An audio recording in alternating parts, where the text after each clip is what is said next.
When the Lewis and Clark expedition arrived on the Pacific coast, they set up a camp for the winter about 5 miles south of present-day Astoria, Oregon. Interestingly enough, there was a bit of disagreement as to where exactly these quarters, dubbed Fort Clatsop, would be located. Finally, Captains Lewis and Clark ended up putting it to a vote, with both Sacagawea and Clark's slave York having an equal say in the decision. In the book Undaunted Courage, biographer Stephen Ambrose posits that not only was this the first vote ever held in the Pacific Northwest, but also the first time in American history that a black slave or a woman had voted. Now, I don't know how true that is, but what's not up for debate is that York did have an unprecedented amount of freedom during the expedition. Despite being a slave, York carried a rifle. He hunted game, helped to navigate, went on scouting trips, traded with the indigenous, and at times even helped to make critical decisions. Unfortunately, this freedom would not last. Once the expedition was over, York simply went right on back to being a piece of property. And unlike the other men, he was not paid for his time with the Corps of Discovery. Not one damn penny. Upon returning to civilization, York would ask Captain Clark for his freedom, but this request was denied. Per William Clark, quote, "I did wish to do well by York, but he got such a notion about freedom and his immense services on the expedition that I do not expect he will be of much service to me again." End quote. Now, York was married, but sadly, as was the case with many such unions in those days, his wife was owned by another man. Since Clark refused his freedom, York instead asked to be sent to Louisville, Kentucky, so at the very least, he could be near his wife. Clark agreed, but only so long as it was a temporary trip. When York proposed that he could live there permanently and hire himself out, with the profits being sent to Clark, of course, this too was denied. When York finally returned from visiting with his wife, Clark felt that he had become insolent and sulky, so he, Clark, gave York what he described as a good trouncing. Or, in other words, he had him whipped. He also considered selling York to a quote-unquote cruel master, just to teach him a lesson. While York would remain in William Clark's possession for the next few years, in the end, we do not know for certain as to his ultimate fate. During an 1832 interview, Clark stated that York was eventually granted his freedom and that he had gone into business for himself, transporting goods between Nashville and Richmond. However, once again, according to Clark, York, quote, could not get up early enough in the morning. His horses were ill-kept, 2 died, and the others grew poor. He sold them, was cheated, entered into service, and fared ill. "Damn this freedom," said York. "I have never had a happy day since I got it." He determined to go back to his old master. Set off for St. Louis, but was taken with the cholera in Tennessee and died. End quote. So yeah, very sad story, but there is an alternate theory. Fur trapper Zenas Leonard would later write that on more than one occasion, in the early 1830s, he met with a black man living among the Crow Nation up in present-day Wyoming. Quote, "In this village we found a Negro man, who informed us that he first came to this country with Lewis and Clark, with whom he also returned to the state of Missouri, and in a few years returned again with a Mr. Mackenzie, a trader on the Missouri River, and has remained here ever since, which is about 10 or 12 years. He has acquired a correct knowledge of their manner of living and speaks their language fluently. He has rose to be quite a considerable character or chief in their village. At least he assumes all the dignities of a chief, for he has 4 wives, with whom he lives alternately. He enjoys perfect peace and satisfaction, and has everything he desires at his own command." End quote. Now, full disclosure, there was a black fur trapper, Jim Beckwith, who also lived among the Crow around this same period. And there's a possibility that it was Beckwith who Zenas Leonard was talking about. After all, Beckwith was a notorious storyteller, and it's not out of the realm of possibility that he was going around claiming to have come west with Lewis and Clark. That said, he wasn't anywhere near old enough. At that time, Beckwith would have only been around 30 years of age, whereas York would have most likely been in his 50s, at least. In all reality, there's no way to know for sure if that was really York living there among the Crow, but damn it, I hope it was. I love the idea of him escaping bondage and returning west and just spending the rest of his life enjoying a freedom that was denied to him by so-called civilized society. By the way, my name's Josh, and this is the Wild West Extravaganza. You're listening to part 4 in a series on the Lewis and Clark expedition. Link down below for the previous 3 installments, where we discuss the expedition's origins, Louisiana Purchase, and the Corps of Discovery's trek up the Missouri and west across the Rockies. In our current timeline, it's early December of 1805, and the men of the expedition are getting settled there at Fort Clatsop in present-day Oregon. And it's there where they'd spend the next 3.5 months, mostly just hunting elk, trying to stay dry, and, of course, fornicating with the locals. Truth be told, bartering for sex with the indigenous was so frequent that Captain Lewis eventually had to warn the men to hold off due to the expedition running short of necessary provisions. Their various tools, axes, files, stuff like that, were all kept in the captain's quarters and had to be checked out and then checked back in immediately after use. The idea was to lessen the temptation to trade in such items in return for sexual favors. In time, they would also establish a salt-making camp some 14 miles to the south, where the town of Seaside, Oregon now stands. This camp was usually occupied by around 3 men, and they'd boil seawater in large kettles until the water evaporated, and then scrape the salt off the sides. Amorous pastimes and an abundance of salt notwithstanding, Fort Clatsop proved far inferior to the previous winter's quarters with the Mandan, mostly on account of the climate and a lack of variety when it came to food. You know how it gets up there in the Pacific Northwest. It rained nearly nonstop, and it was a next to impossible struggle just to keep men and equipment dry. The explorers all suffered from various colds, fevers, and the ever-present venereal diseases, and they were relegated to eating almost nothing but boiled elk meat. I think all total they consumed somewhere around 130 elk that winter. This was supplemented somewhat by dried fish and roots they'd purchased from the locals along with the occasional dog. But mostly it was non-stop elk. Now, to be honest, that doesn't sound too bad, right? Especially if you're like me and you rarely have the pleasure of dining on elk. Then again, it's worth noting that this meat was almost never eaten fresh, or even roasted over an open flame. The men would often have to travel 2 or 3 days just to find game, and then in order to preserve the meat, it was either boiled or jerked. Considering the wet climate, it was not an easy task to dry out the meat, so it was mostly boiled. Morning, noon, and night, nothing but boiled elk. And, well, I guess anything will get old if you have too much of it. Now, this is just anecdotal, but I remember a long time ago, maybe in my mid-20s, I didn't have enough money to buy groceries for about a week and a half. Just broke as hell and in between paychecks. Luckily, somebody had recently given me a giant bag of venison tamales, the real kind, made by a nice old Mexican lady. And for about a week and a half, all I ate was tamales. Look, I love Mexican food. If I could only choose one type of cuisine for the rest of my life, without hesitation, it would be Mexican. And these tamales were good, at least at first. But guess what? I ain't had a damn tamale ever since. To this day, I cannot bring myself to eat one. And that was just after a week and a half. I can only imagine how the men of the expedition felt about elk after eating it almost exclusively for 2 or 3 months. And it wasn't just that it was boiled, but as I'm sure you know, elk can be extremely lean, lacking in fat. And these men were absolutely starving for fat. Per Captain Lewis on February 7th, 1806, quote, "This evening we had what I call an excellent supper. It consisted of a marrow bone apiece, and a brisket of boiled elk that had the appearance of a little fat on it. This, for Fort Clatsop, is living in high style." End quote. Just the appearance of fat was enough to make note of. At one point, they had gotten word that a whale had washed up on shore and set out at once looking to get some of the blubber. Sacagawea insisted upon joining the men, saying that she had traveled a long way to see the great waters, aka the ocean, and now that a monstrous fish was also to be seen, she refused to be kept behind at the fort. By the time they arrived, the natives had already stripped the whale, but the explorers were at least able to trade for a little blubber, around 300 pounds worth. Enough to even bring out a little humor in Captain Lewis. Quote, "Small as the store is, we prize it highly, and thank the hand of Providence for directing the well to us, and think him much more kind to us than he was to Jonah, having sent this monster to be swallowed by us instead of swallowing us as Jonah's did." End quote.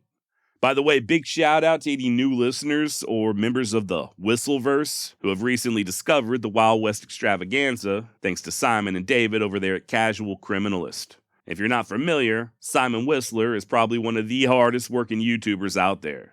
I think the dude has, at last count, something like 357 different channels. Now I'm slightly exaggerating, but it's a lot. I have no idea how he does it. That said, if you're looking for some excellent true crime content, a lot of it historical in nature, then please do yourself a favor and give Casual Criminalist a listen. Link down below, and thank you, Simon. Also, let's not forget the great and powerful Dr. David Baker. One of Simon's writers, the guy, in fact, wrote the glowing review of the Wild West extravaganza on a recent episode that he and Simon did about Bonnie and Clyde. Now, David's an interesting character. He's a damn alcoholic, first of all, but the booze does nothing to hamper his intellectual prowess. Lucky son of a bitch. In addition to being a writer and all-around pain in my ass, David is also a legit historian. According to him, he's one of the greatest historians alive today. And in addition to providing history fodder for YouTube, David is also an accomplished writer. I'll leave links down below to two of his books, The Shortest History of the World and Sex, 2 Billion Years of Procreation and Recreation. I actually just ordered that one for myself. So yeah, big thanks to David and Simon. I really appreciate it. And I hope all you Whistleverse people out there are enjoying the show. Let's get back to Lewis and Clark. Now, as far as the interaction with the indigenous that winter, there was a steady stream of people coming to and from the fort. Most of these were local Clatsop, but they were also getting visited by other Chinookan people from further away. For the most part, relations were good, but this was somewhat strained by these coastal tribes being tough hagglers.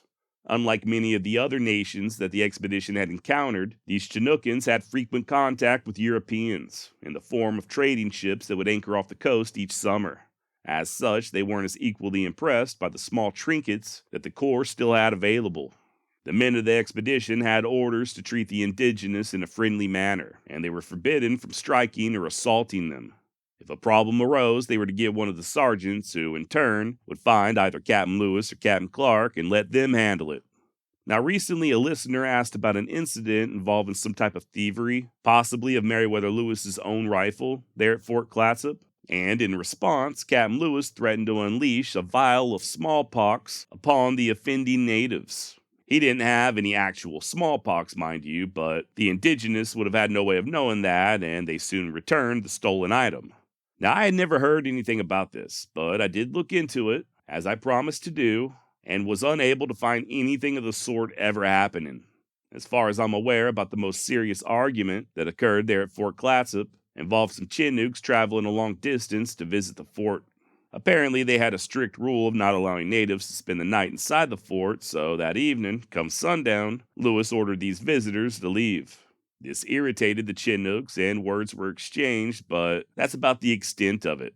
Now, shortly before the construction of Fort Clatsop, when the Corps of Discovery had first made it to the mouth of the Columbia River, Private Shannon and Private Willard had spent the night with a small party of Chinook, and as they were sound asleep, the warriors did steal their rifles. Once the privates discovered what happened, they started making threats, and so did Captain Lewis when he arrived, telling the natives that if they did that again, he'd shoot them. There would be additional attempts at theft on the return trip to the Rockies, which we will soon discuss, and tempers would flare, but like I said, I was not able to find anything about vials of smallpox. If you know of such an occurrence, if this sounds familiar, and you've got a legit source, please hit me up at josh@wildwestextra.com. Finally, on March 23rd, 1806, the expedition began the long journey home. This parting, however, was not without controversy. Speaking of theft, Captain Lewis attempted, in vain, to purchase an additional canoe from the Clatsop. The Corps of Discovery was almost completely broke at this point, and the natives were asking too steep of a price, so, in a breach of etiquette, Lewis ordered some of the men to return at night and simply take the canoe, without permission and without payment. This doesn't sound like that big of a deal, but up to this point, the captains had dealt pretty squarely with the various tribes they encountered. Per historian James Ronda, this was a, quote, sordid tale of deception and friendship betrayed. At worst criminal, and at best a terrible lapse in judgment. The essential honesty that distinguished Lewis and Clark from explorers like Hernando de Soto and Francisco Pizarro had been tarnished. End quote. I think also they were just ready to get the hell back home, especially after such a miserable winter. Patience, as you'll soon discover, was on short supply, and unfortunately for them, the misery was far from over. First, they had to contend with traveling back up the Columbia, rowing or sometimes towing their canoes against the current, carrying them and all of their supplies up and over the various falls, and all the wild game, even elk, proved to be elusive. To make matters worse, they were buggered by the Chinooks the entire time. Kind of. Always feel like I gotta add that disclaimer.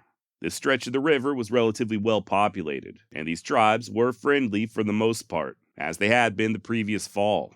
However, the natives, much like the expedition, were running low on food. Even Captain Lewis noted that they were almost starved. But still, oftentimes, they did trade what they could with the explorers. That said, these people weren't exactly operating a charity, and as such, they did drive a hard bargain. I'll say it once again, the Corps of Discovery was nearly broke. And when I say broke, they didn't really have anything to trade anymore. I think when they left Fort Clatsop, Lewis described their remaining stock of trade items as nothing more than a bit of ribbon and a few coats and robes.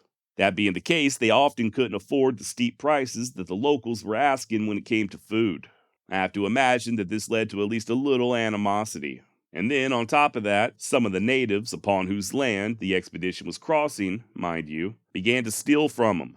On the 6th of April, Lewis wrote in his journal catching one of the locals attempting to steal a piece of lead. Next evening, he caught another trying to sneak into their campsite, and yet another was even so bold as to try to take John Coulter's tomahawk right out of his hands. Relations were further strained a few days later when the indigenous began chunking rocks down on the men as they attempted to portage their supplies over the Cascades. But that ain't even the worst of it. On the very same day they were assaulted by those rock throwers, April 11th, someone managed to steal Lewis's dog, Seaman. Now this was damn near the straw that broke the camel's back. Captain Lewis sent out a few of the men to get Seaman back and ordered them to open up fire if the thieves even so much as offered up the least bit of resistance. Luckily, no violence was necessary and Seaman was returned, uneaten and unharmed. I don't know about you, but I hate it when my seaman is unaccounted for. Finally, things got so bad that the captains decided to abandon the river altogether and make their way overland to the Nez Perce. To do this, though, they were going to need horses, and the only way they could get said horses was by purchasing them from the very tribes that were causing all this agitation. And remember what I said earlier about those steep prices. Nevertheless, mostly thanks to Captain Clark trading a little bit of doctoring, they were able to obtain 10 raggedy ponies. And by the 20th, they turned their backs on the Columbia River and began heading east overland. Not before burning their canoes, though. That's how angry Lewis was at the Chinooks.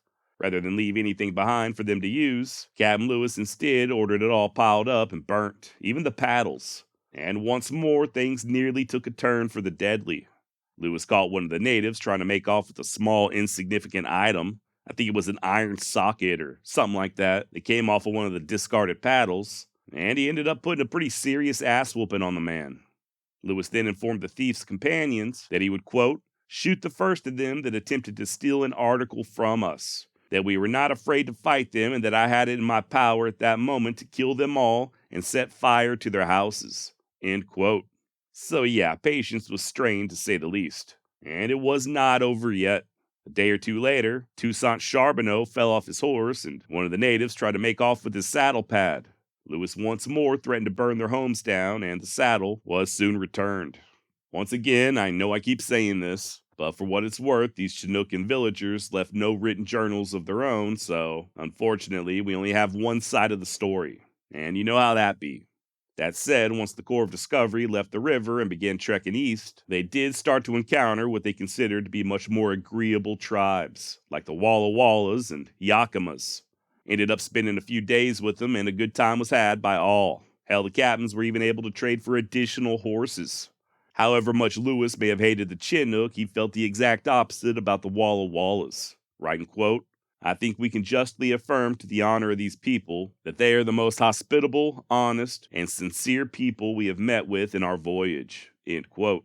By May 5th, the expedition crossed into Idaho, and a week later, much to everyone's relief, they hooked back up with the Nez Perce, not far from the present-day town of Kamei. Remember, they had left their horses with them the previous fall, and despite some infighting among two influential Nez Perce chiefs, these mounts were mostly well cared for in the interim. I don't think they ended up getting the entire herd back, but by the time it was all said and done, they would recoup around 20 or so of their ponies. That's the good news. The bad news is that they still had to cross the Bitterroot Mountains. And thanks to a pretty gnarly winter, the passes were still covered in snow and thus impossible to navigate. According to the Nez Perce, it would be at least another month until they'd be able to cross over, leaving the Corps of Discovery no other choice but to basically just sit around and wait. And speaking of waiting, I think this is a pretty good spot to go ahead and wrap things up for today. Before we go, though, I would like to discuss York just a little more and his relationship in regard to William Clark. If you just look at Clark's resume, the dude really did have an impressive career. Veteran, war hero, famed explorer, and all that was just by his 35th birthday. We will discuss the rest of his life in the upcoming weeks, but even after the expedition, Clark's status would only continue to soar, both in fame and prestigious presidential appointments. Even nowadays, I think there are 4 separate universities bearing Clark's name, not to mention various counties in several different states. Hell, the man even has a damn nuclear submarine named in his honor. And then, of course, you have his inexplicable treatment of York. I've said this before, and I'll continue saying it for however long you feel like listening to me, but history is complicated. As an amateur student of history, one of the things I struggle with is how to properly view many of these historical people and events. And believe it or not, I do try to resist what's known as presentism, or looking at history through the lens of our modern-day standards and values. There are many people throughout the ages who accomplished some really amazing things, who also, at the same time, committed acts that nowadays we would consider evil. I'm hoping to do an entire episode on this topic one of these days. The pros and cons of presentism, the meaning of revisionist history, the prevalence of certain circles of academia to lean towards political activism, and just how to find a balance between the good and the bad when it comes to history. Honestly, though, I don't think there is a balance. History is non-binary. It just is. We're always learning new things. We discover new information that changes what we think we know, but I don't think it's ever just black or white or good versus evil. History is just many, many shades of gray. My friend Michael over at the Texas History Lessons podcast recently recorded a very interesting episode around this same topic titled One Person's Activist as Another Person's Voice. Link down below in the show notes if you want to check it out. As far as York is concerned, I don't know what William Clark's inner monologue was like. While I'm fully aware that he was greatly influenced by being born into a slaveholding family that was deeply ingrained in a slaveholding culture, I still can't help but wonder if Clark ever regretted the way he treated York. Or did he just convince himself that it was all in York's best interest? I'm reminded of Thomas Jefferson, himself a slave owner and William Clark's boss, who in 1782 stated, "Indeed I tremble for my country when I reflect that God is just, that his justice cannot sleep forever." I don't believe that York ever did receive justice. Even if the story is true about him living among the Crow and enjoying a freedom that the rest of us can only dream of, it's still no compensation for spending the rest of his life in bondage, nor for the beatings he was forced to endure or the indignities of his own wife being the property of another man. Currently, on the campus of the Lewis and Clark College in Portland, Oregon, there's a memorial to York titled York, Terra Incognita. At first glance, it's nothing special, just a life-size sculpture featuring a bare-chested York, his rifle in one hand and a shirt in the other. It's the other side of the monument that contains the power. Circle around and you'll see that upon York's bronze back is carved a series of deep gashes, what appear to be whip scars at first glance, but when you look a little closer, the marks are, in all actuality, a map of the Lewis and Clark expedition. Thank you so much for listening. We will be back next week with part 5 in this series on Lewis and Clark. Spoiler alert, someone's gonna die. Till then, do me a favor and head on over to wildwestextra.com and hit that contact button. Let me know what's on your mind. Did I leave anything important out? Was there something you wish I'd have spent more time on? Any questions left unanswered, at least thus far in this series on Lewis and Clark? Did I get anything wrong? Maybe you want to tell me that you fantasize about my voice sometimes when nobody else is around. Whatever. wildwestextra.com or directly at josh@wildwestextra.com. All right, till then, don't go around threatening to burn anyone's houses down, okay? Don't steal anyone's canoe, and please, keep your eye on your semen. You never know when somebody's going to try to snatch it. Adios.